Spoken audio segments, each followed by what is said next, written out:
It's a great pleasure for me to recall an extraordinary year in my life when I was invited to be part of a team of some 5 or 7 people to prepare and execute a conference at the United Nations. A gathering of people from many parts of the world engaged in the ongoing future of the human community. So now to plunge right into this event, I was part of a team that met periodically, to some extent, at least once a week, with people connected with the United Nations. And particularly, my task among them was to meet with the spokesman for the Secretary General for a long meeting once a week. I would bring him up to date on the preparations, and then he would respond. This is Henri Levin, a French diplomat. And the French diplomats are famous for their skill in diplomacy all around the world. I got to know Henri Levin extremely well, and I admired his ability. He was just exquisite. He guided me and the program in the best possible way. So we would meet for this conference once a week, and then follow up on it, and it was certainly one of the most thrilling and creative years of my life. And so to plunge right into the conference at the United Nations, the plan was to have people from around the world gather at the UN and discuss the future of the situation in the world and to reflect on it on every possible level. And in the build-up for it, we had a full week's gathering, and then it lasted for a full week and closed remarkably at the United Nations itself. All the preparation in advance was at the Cathedral of St. John the Divine, one of the most beautiful cathedrals in New York City. And then the final day of the conference was held at the United Nations itself, and it came to a marvelous conclusion. So it was my honor to work on this conference, and it certainly was a unique situation and one of the most memorable events of my life. So now to plunge into St. John the Divine at that time when we were gathering.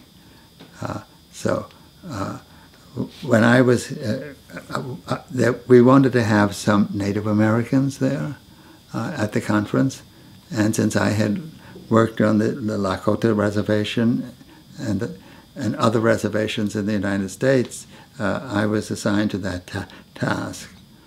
And I didn't expect many of these of the Native Americans to come, but the day of the conference, when everybody was milling around at St. John the Divine, word came to me that there was a group of Indians out there who wanted to speak to you. And I said, yes, that'll be fine. And we settled down and gathered the group together. And there must have been about 15 Native Americans there. I was surprised.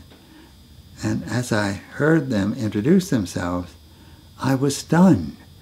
I realized that we had the creme de la creme of the Native American world right at our conference, the leaders.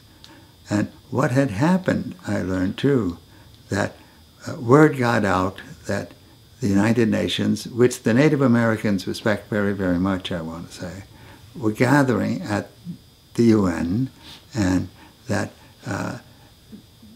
that there would be an opportunity for the Native Americans to make a statement at the UN.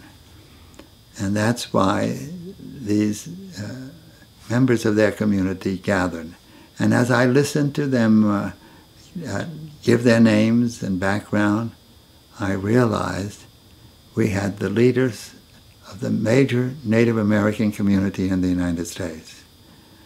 And so my job was to find a place for them to live while they were in New York, because they expected, they said, well, you invited us, and so we thought you would tell us where we could live.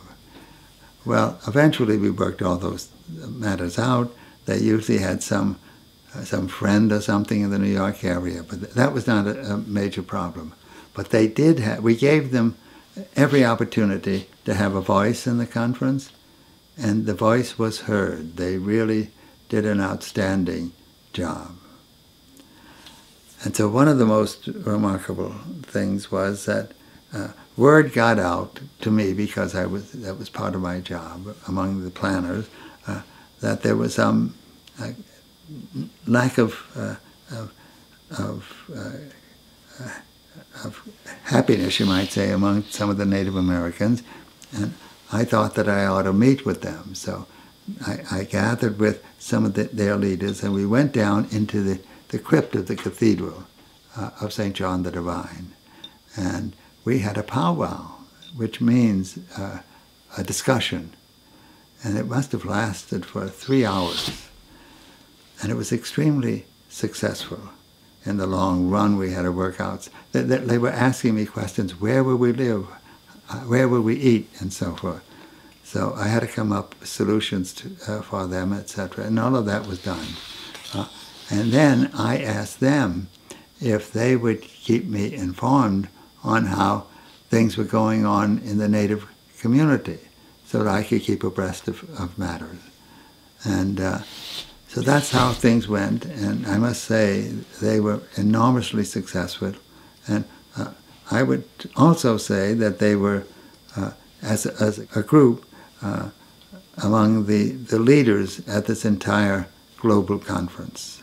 So I was very, very pleased about that event.